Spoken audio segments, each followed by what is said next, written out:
Hey guys, Wrestling Rambles 89 back with another reaction video today. This time I'll be reacting to Stone Cold and Shane McMahon talking about old school tough guys in the wrestling business. Now these kind of topics are always interesting, always fun. 9 times out of 10, if not 10 out of 10, Haku's up there and Haku's a legend in his own right. But yeah, I'm curious to hear what Shane McMahon has to say as well as Austin this time. So without wasting any more time, let's get started. Let's jump out of that. I want to jump into something right here. You said if you said wrestling was fake, some guy might stretch you, box you, do this, that, or whatever. Yep. So that brings me to tough guys. Who are some of the legit tough guys that you've experienced in your days in the business? Back in the day? Back in the day. I mean, everybody. You had to be tough to survive in that locker room. And it doesn't mean you're the baddest, but you had to hold your ground.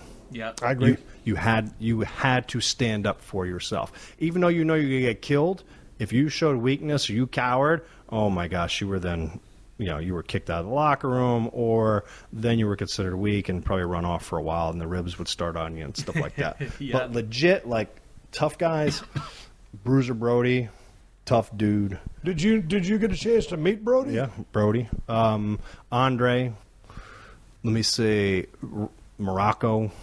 Roddy was tough. He was very tough with his mouth. Roddy was always the first to throw hands. Wasn't always the best, but he was in there. But tough guy was Snuka was Jimmy.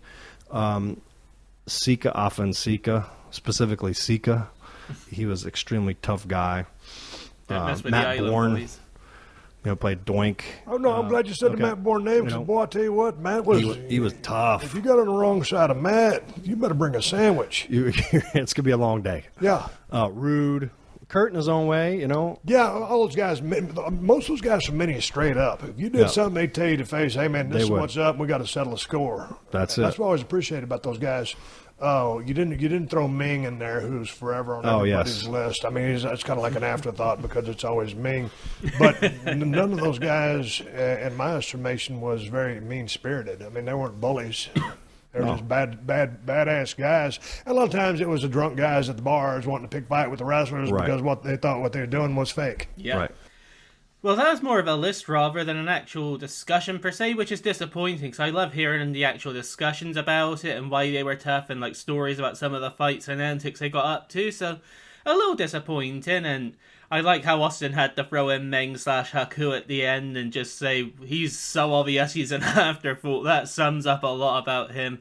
I love Haku stories, and if I can find some good ones to react to, you can believe that I'll definitely be reacting to those for you guys as well. So yeah, I hope you enjoyed this. Thank you for watching as always. Be sure to like and subscribe if you haven't already. I upload new videos every single day. This is Wrestling Rambles 89, signing off.